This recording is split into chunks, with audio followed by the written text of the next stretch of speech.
Hi, everybody.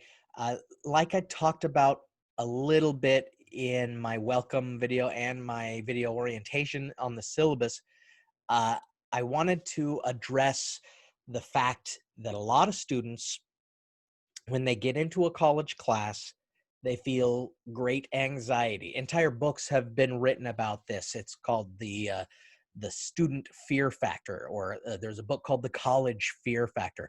That's talking about the number one reason why students drop out of school or fail is because of anxiety. They get into class the first day of class, and a ton of expectations are dropped on them. Um, what happens the first day of class? You're just told all of the work you're going to have to do, and how quickly you're going to have to do it. What the due dates are going to be, and that kind of makes sense. Students get in there and they're like, oh, what am I getting myself into? And the fact is, a lot of times those students could succeed if they didn't let their fear or their anxiety overwhelm them and cause them to give up and just drop the class. A lot of times something sounds like a lot of work, but in practice, and you have other things going on in your life. Oh, I've got work I've got to do. I've got to take care of my kids or my siblings, or spend time with my significant other, whatever it is. And you let that, you think, well, I don't have time for all of this. It's going to require too much of me. I don't think that I'm going to be able to do it. But then if you put in the effort, if you actually stick it out, then you might find that you make the time, and it's actually not going to take you as much time as you thought.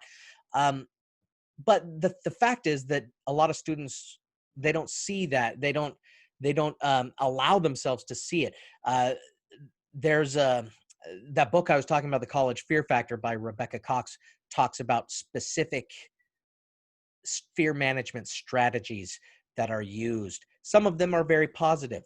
Um, Redefining success and failure, and scaling back. If you realize, maybe it is too much. Maybe you're not imagining things because you signed up for too many classes. So scaling back and figuring out what you can handle, that can be a positive thing. But other fear management strategies are negative, such as evasion, where you are in a class and you just kind of hide in the back, and you don't participate, because one of the main fears that students seem to have is that they will be exposed as someone who doesn't belong there. This kind of imposter syndrome that a lot of people have. They see other students who are more vocal, and they participate more in class, and they think, I couldn't speak like that. That doesn't mean that you don't belong there any more than, or any less than anyone else in the class. But certainly, if you just hide in the back, and you avoid doing work because you think every time you do some work, every time you turn in some writing, that's an opportunity for the teacher to expose you as someone who doesn't belong there. That's a fear that a lot of students have. And what you need to try to do is actually, you need to try regardless. There's there have been a few studies by people like Angela Duckworth and Carol Dweck, where they talk about the idea that the smartest and the most successful people, well, a lot of times they say the smartest people uh, are likely to give up also when they have fear or anxiety. And the most successful people, sometimes they aren't even the smartest. They don't have the highest IQs, but they're more successful because they don't give up. And that, it may be the key difference between whether or not you are successful in education, in your goals in life, in this class. Not about how quote unquote smart you are, or about how much raw natural talent you have, how good of a writer you are. I'm not in this class to pick and choose who I think is the best writer. I'm in this class to try to teach everyone to become better writers, better readers than they already are, no matter what level you're at. So what you need to think is, when you get feedback from me that is discouraging, well, you need to take it in the spirit in which it's meant. When I give you feedback and I point out some things that could be improved in your writing, it's not because I want to tear you down.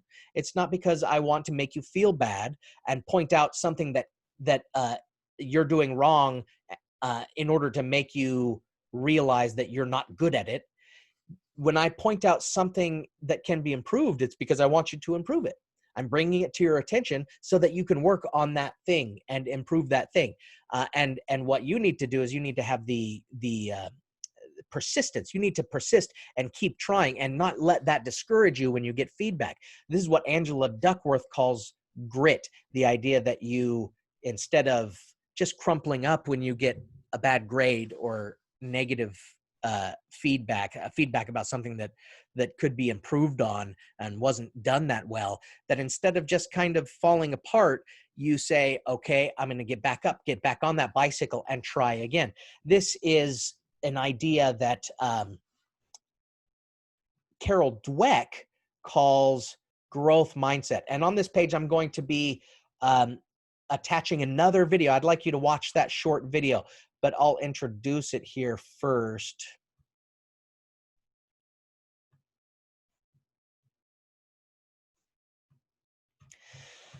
So this is the video that I'm going to share with you. And you can see here, it's Carol Dweck talks about mindsets and that there are kind of two kinds of mindsets. And it's not just one or the other. It's a continuum. You might be somewhere in the middle or more on one side, more on the other. But the idea is the fixed mindset, and fixed here means locked up, like that's why they have a lock here. Fixed means stuck in one place, right? Like something that is affixed to something else means that it is attached to it. So fixed means it's not mobile. It's immovable, right? There's a fixed mindset, and then there's a growth mindset is what she talks about. The idea there being that people with a fixed mindset believe that they have a certain skill set when they're born and then they don't improve. So when they try to take a class, when someone says they need to improve on something, what they hear is, oh, he's telling me I'm not good enough. Oh, the teacher is saying I'm not good at this, and so I don't know what to do because I tried my hardest. That's true. Maybe they did try their hardest on a paper, but that teacher isn't telling them that they're not good at it, so there's nothing they can do. That teacher is saying you need to try to improve, right? It's something that we understand when it comes to practicing a musical instrument, right? You can practice it and you get better at it, right? Riding a bike, you might fall, but you get back on that bike and then pretty soon you're doing better. We believe that, for example, athletic ability can be improved through effort and practice. But a lot of times people feel like academics or intelligence is something you're born with or not. And if you aren't good at reading, then you're just never going to be good at it. If you're not good at writing, then you're just never going to be good at it. That's the fixed mindset. The idea that you can't get better at something like reading or writing. A growth mindset says, I'm going to get back on that bike. A growth mindset says, I'm going to be determined to do better. I'm going to take this feedback not as discouragement. Even if I feel discouraged, I'm going to take it as an opportunity to prove I can do what the teacher expects of me. So having the right mindset, the right attitude that helps you to persevere and push through, having the grit that the other writer, Angela Duckworth, talks about, helps you to overcome that fear factor. So the students that have this fear, one of the fear management strategies that is just not helpful at all is to just drop out. And of course, dropping out it helps with your fear, but it doesn't help you accomplish your goals. It doesn't help you to improve. You're never going to have any growth. You're never going to finish school if you drop out whenever you have a class that is tough to get through, right? So that's something that I did want to talk about here at the beginning of the semester. Make sure you watch that video about fixed and growth mindsets. I've taught English 100 where the entire theme is about student success and things like that. Um, but this semester I'm teaching it about technology and society, because I think it's really relevant, especially here on an online class during the pandemic. But you know, if you've taken English 45, you probably almost all of them, they start out by talking about this. We're trying to address fears and strong emotions that students have, anxieties that students have, that hold them back and prevent them from succeeding in the class. So try to keep this in mind whenever you are struggling to keep up with something, with readings, whenever you are struggling with an essay, or whenever you get a grade that's lower than you were hoping, or you get some feedback that says something can be improved and you start to take it personally. I want you to remember this, that you should take feedback in the spirit in which it's meant, which is just to help you to do better next time, to help you to pass this class and to succeed. I'd love it if all of my students succeeded really well. Sometimes I have classes where the majority of students, the students who didn't give up, and I always have students dropping along the way, but the students who didn't give up, when they get to the end, a lot of times they end up getting pretty good grades in the class. So I sometimes I think, if only those students who gave up had stuck with it. I wonder if some of them might have found that they could have pulled a pretty strong grade in the class too.